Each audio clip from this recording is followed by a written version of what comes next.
Lovely to have this workshop, and I'm enjoying it so far very much. So, this past some of this talk I presented earlier at the last July workshop. So some of this will be some only the first few slides will be a comment to some of the things.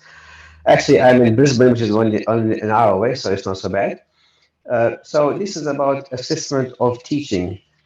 So it may relate a little bit to the work integrated learning stuff as well.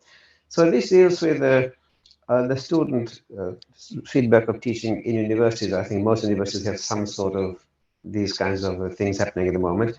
It's a requirement for all units at our university. And my point is the student feedback useful? Is it used? And how is it used? So some background for my course. This is dealing particularly with the secondary and applied stats unit. I use a flipped classroom, so that means I pre-record lectures, I put them on YouTube because our LMS is pretty bad at having these lectures online.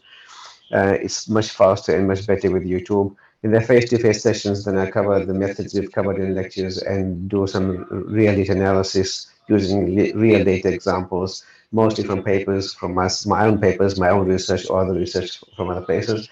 The assessment it consists of 12 online quizzes of 3% each. There are 5 questions in each quiz, and mostly they relate to just the written material that's in the recorded lectures or on the face-to-face sessions. Two assignments at 10% and 40% each, and then a final exam at 40%. Now, the assignments are written work where they write reports, essentially as they would write a report on any data analysis they've done. And the final exam was actually all of these take-home assessments, and the final exam being a journal style article. So students got some information on how to write these things. They had some sample of the papers online as well to look at, and usually was a lot of time. So assignments usually had about 2 or 3 weeks to submit. The final exam had about 4 weeks to submit. There was no evidence of cheating. I think I found two students who had very close work in the exam this semester, nothing last year. This semester, the two rather close ones. That's the only one. You can pretty easily, in these situations, pick up a professional report, but all of the data I use is either unpublished or modified, or as I say, from my own research. So that is not data that's normally available online with some analysis available as well. So nothing of that sort was identified, and luckily, which is great. There was no marking fiction either. You could easily pick up the top students from the semester assessments and the other participation classes from and correlate that with your final marks as well. So I'll have three parts to this talk. First of all, the feedback mechanism, and then secondly, the issues with student feedback, and then how this is used. The first part then, mostly I think in most universities, this is some kind of online questionnaire that becomes live about week 8 or so of 9 of semester. There's some standard fixed questions you can't change, and then maybe two or so questions you can put in by yourself. And these two questions actually are also selected from a list that's available. You can't actually write your own questions in many situations. And usually they close about week 12, just when semester ends. So here are some questions and some idea of what's happening here. So this is our mean mark out of 5. So these are the questions they had. Unit was stimulating, intellectually stimulating, learning materials are useful, all the rest of it. Most of these usually expect to get something around close to 4 if you seem to have done reasonably work. If it's below 3, I think the university takes an interest and talks to you or asks you or explain this. This was before, I think, a few years ago. I'm not sure whether this is still in vogue. So these are the unit-based questions. And this is again, the teaching questions again means that are 5 here. So you can see mostly I'm doing okay, nothing much to complain about or worry about. Here, the custom teaching questions, two that I selected. The teacher encourages student participation because the face-to-face sessions were highly interactive. Students had to talk to each other and come to solutions and discuss with each other and answer questions and speak to me and talk with me. So that was very interactive. So that really was good to see that they appreciated that. Here are some best aspects of teaching. So I'll look at this slide and have a good look at this one, and we'll look at the next one as well. So the first says teaching materials really prepared for assignments and assessments. Exam was interesting, content was interesting, face-to-face sessions were interesting, lecture solutions were very useful, step-by-step workthrough with explanations, topics were learned understandable, made everything very interesting and really data sets were used. Improvements, the same group of students, but maybe not the same students. YouTube was too basic, while material in the lab and assignments were totally different. So you compare this with what the previous slide said about how good it was. This is, you find, is not so good. Lots of steps just skipped over. No idea what had actually happened. Moving forward, best aspects again, encourage participation, emphasis on report writing. This is a very important skill. So this was part of my work integrated learning stuff. There's no point just doing have an exam in this kind of applied tests because the exam is really contrived. Previous to last year when I took this course over, the exams were actually in a lab where the students went in there and did some analysis of data and wrote, what answers A, B, C, D parts and so on and so forth, which I thought was highly effective. One of the problems was that you always had problems with hard machines, technology and machines wouldn't load, wouldn't run, R would crash, all those kinds of things. Here, this was take home, take it in your own time, do what you like, and there's plenty of time. You don't have any pressures. Assessments are appreciated by students, great choice of assessments, all these kinds of things are great to hear. Uh, this again, prompt replies with emails. Usually I reply to emails within 24 hours, if not very fast. Encouraging participation, very useful, very helpful, great. Now look at the next slide.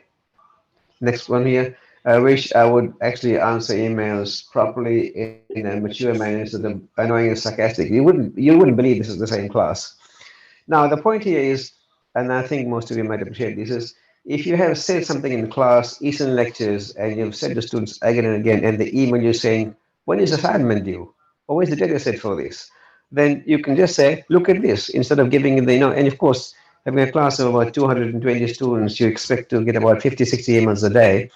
You can't sit and write a half an hour email response to every one of those in detail, putting it secret as well. You'd rather they find this themselves instead of having you to point it out to them to say, look at slide number 5 in lecture number 2. You'd expect they look at the slides and lectures themselves as well. So this is, as I say, you look at this and you find what's going on here. Is it the same class I'm talking to? Best aspects, all this lovely to hear, motivational, explains concepts in a nice way, explains this clearly, face-to-face interactive sessions. Improvements. Now, here's one that really irks me. Let's see how you feel about this. Provide detailed marking schemes and indicate what steps procedures will be expected to be included. Now, if you give a student a question or a data set to analyze in an applied data course, you expect the student will know what methods they're supposed to use because that's the whole purpose of it, right? So largely speaking, this course covered three aspects. One was this simple linear normal-based regression modeling, the first part. The second part was modeling for binomial data. The third part was modeling for Poisson or count data. So the first assessment came after the first section, which was linear modeling. Second part came after, second assessment came after the second part, which is binomial modeling. The third, which was the exam, came after Poisson modeling. So you'd expect students to pick that up, right? Obviously they didn't. So this, if you don't know what packages, what procedures to use, then obviously you haven't been paying too much attention.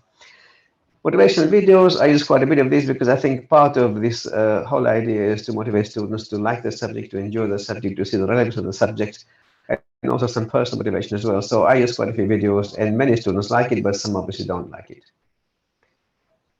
So next part, issues with student feedback. Now the problem here is the unit starts in week 1, and the lectures actually finish in week 12. But in my opinion, the course actually doesn't finish until the assessments are done and the results are out.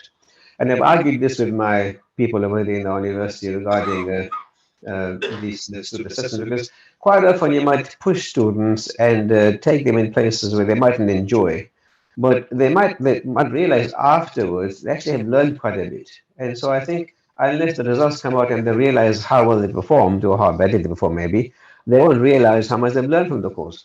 So I think that the timing of closing this before the assessments are completed and the results are released is premature. The second is the form of the questions. So the university selects its own brand of questions that they think are important, but you might teach quite differently to what the questions online actually refer to. So I think you should have your own choice of questions as well. You can write your own questions.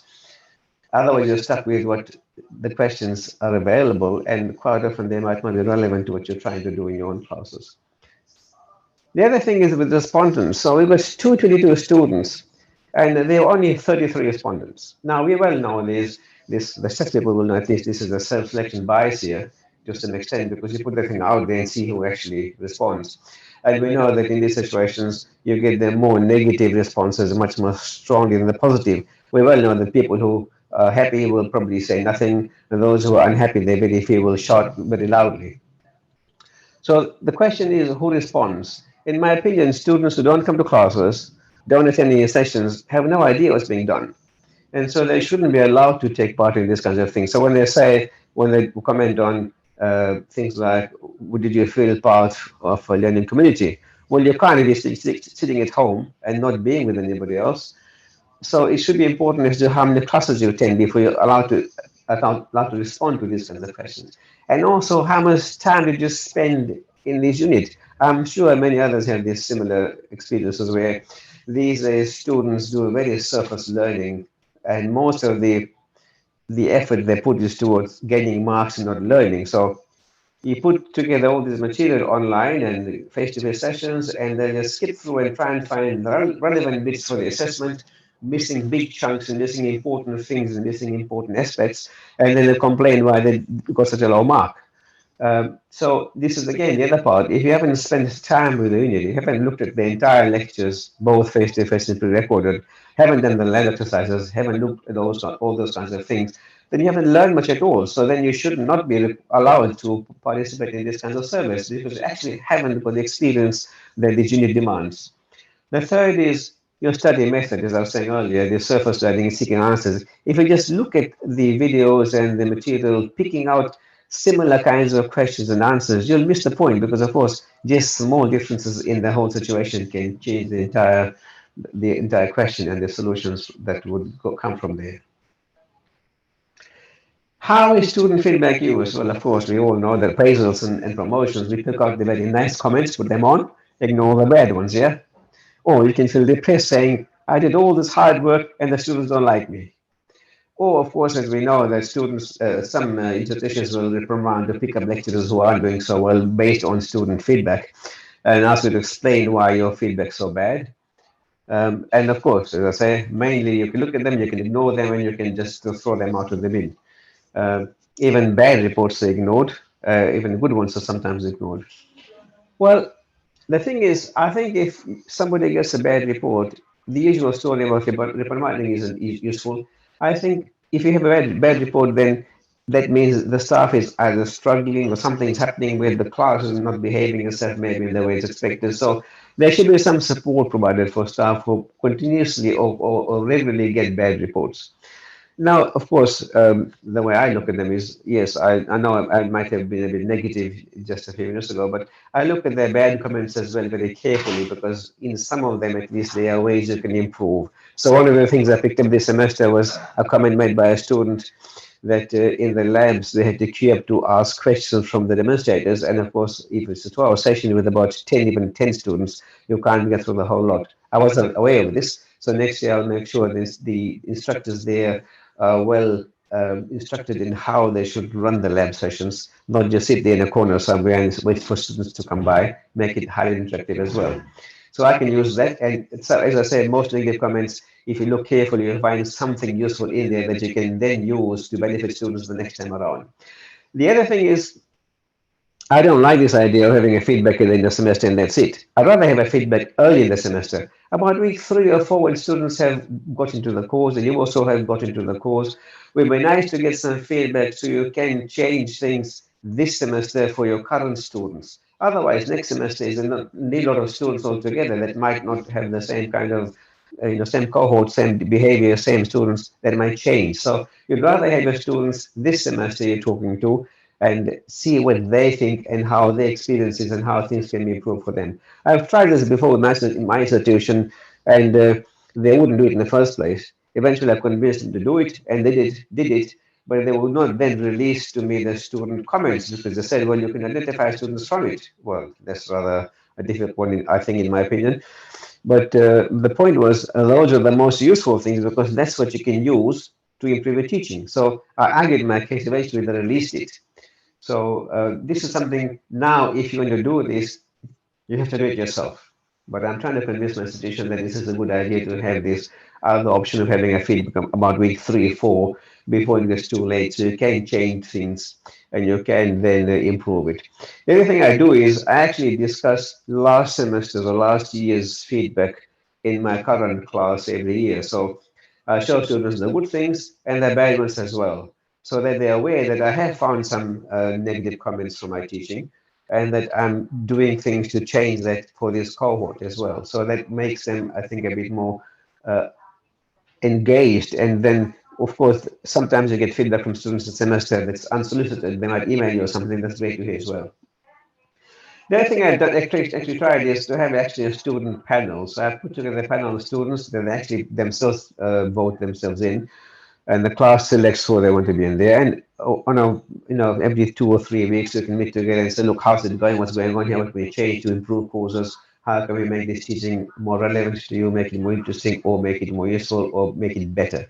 And this actually has worked quite well. This can be various because sometimes students are engaged and they'll be part of this. Sometimes they won't be engaged and they won't be part of it. Sometimes you get good feedback from this that is really useful. Sometimes you get nothing at all. So this is various, but I think it's still worth trying. Yeah, the real thing, as I said, in this all is what I'm picking up is this lack of student engagement. In a class of 222 or so, my class had about 30 to 40 students. It's only about, about 20% or so. Now, interestingly, a student in my class walked in and said, "My goodness, we have a large class." And that to me was rather interesting because if this is a large class, I want to have a small class as well. And as I said before, surface learning is a real problem, in my opinion. We are actually producing substandard graduates with knowledge which is very patchy. Now, of course, the very good students are very good. This semester, in the final take home exam, which was a journal article, there was one student I could not take a mark off. I had to give 100%. Really well written, almost like you could publish it. That's how good it was. So that was really good to see. In fact, there were about 3 students in that category. They're really good work here. But otherwise, they have very patchy knowledge. They might pick up a few things here and there, and they're still missing large chunks of really important and really subtle material. And this is where the difference is between something that makes sense and something that doesn't make sense. So we had students, for example, in the last assessment exam where we had counter data, Poisson data, that should not be modeled as a usual or normal regression. And many students did exactly that. It's nonsense. Many students had no idea what the course was all about, and they're using things they learned from probably their other data science units to do with, all kinds of graphing and clever R code. But as I kept saying to the class, clever R code doesn't substitute statistics. You've got to make sure you have the good models and the right models in the first place. So this is a real problem I think we're facing, that we have graduates out there with very patchy knowledge, so they'll only do what they have understood, or they might learn afterwards. And of course, some of the stats people in the crowd might have the same experience. We've had recently I had many experiences where people or staff in, say, data science or other places, engineering, will try and publish a paper that goes to, luckily, a good referee who tears the stats apart. Then they come to people like me and say, look, can you help us with this? And of course, it's simply like something like they're going to count data that you think is normal or those kinds of things. Luckily now they're trying to include people like me in their papers and in their research to start off with. Makes it really much, much easier. The third thing is, uh, to me, really is, what does it actually take to improve student engagement? How do we actually engage students? And this is more for discussion, I hope, afterwards. I just don't know what to try here. I've tried everything that I can think of to try and get students to come to classes. I've got published papers in this area on attendance and performance of students, which I showed to the class. I showed the students their last semester's grades from students, well, those who are in their 40s, for example, 40 to 50, and they haven't done one assignment or a lot of quizzes that could have put them in the pass range. They haven't done this. What does it actually take to improve student engagement? How do we actually get them to come to class and do things? Well, is it a matter of making sure you put in things like in-class assessments? Here's some research in the area actually to do with student feedback. And yes, there is research here. This is Lakeman et al., who found essentially 5 themes in student feedback. This is allegations, insults, comments about appearance, attire, accent, projections and blame, threats and punishment, and sometimes on gender as well. So these are personally destructive and defamatory comments, abusive as well, hurtful as well. Cathcart et al. From QUT did some work in this, and they've developed what they call screenomatic solution to student feedback, where they screen the feedback and then they look at the negative comments and those that are personal and take them out before the staff get it. So typically, of course, as I'm sure most of your experiences are, the comments are mainly very positive and complimentary and constructive, but there are some hurtful ones that can, affect a person. And the question is, should universities actually expose staff to this? Because there's no control at all, by and large, in most universities with this. So conclusion here, as I was saying earlier, how do we engage students? Well, you can actually design feedback to change them. Well, you can actually design feedback to change their approach and method and their engagement. So, for example, can you actually put in class feedback, in-class assessments? The problem with that is universities these days just might insist that if a student can't make a feedback of some kind or an assessment of some kind, you're going to provide him or her with alternative assessment. Well, I can imagine that out of my class of 222, about 160 or 70 will actually ask for the alternative assessment. That to me is unacceptable. Assessment is assessment. That's how it should be done. You should do it or lose the marks, in my opinion. So you can try something like in-class assessments, which can be in the form of presentations. The problem, of course, is you've got 200 students, you make even groups of 5, there's 40 assessments or 40 presentations. Divided by 2, there's 4 a week. That's going to be hard to organize maybe. But then what I would like to do is, and I've discussed this earlier, I think in the last 4 eyes, actually I'd like to have these student presentations also graded by the student peers so they can show how much of this have understood. And every student will assess every presentation, and part of the mark they get for their presentation comes from what they're given to others as well. So these kinds of ideas I have here, the idea of reducing online material, I think is going to be very, very unpopular, but that's something that I think should be considered because I think we provide too much stuff online these days, where a student can just sit at home and do nothing at all with the course. And we know, well, that students don't come to classes and don't do regular weekly work. We look at material just before assessments, and that's a really bad way of doing things. Can we insist on minimum attendance requirements? Well, when I was a student many years ago, the university policy was that if you don't attend enough classes, you can be barred from sitting the exams. Now, that's not the case anymore at all. And every student is, well, the university almost mandates the students should have all these online stuff available to them. I can see a lot of sense, of course, in online material. The recorded lectures are great to review afterwards, but of course, it only benefits students who have done all the work beforehand, and they might want to look back at this and pick out some things here and there or revise. So here's some ideas. You see some couple of research articles online. You can find this as well. Thank you for listening, and I hope we'll have lots of discussions and suggestions from all of you. I'll stop my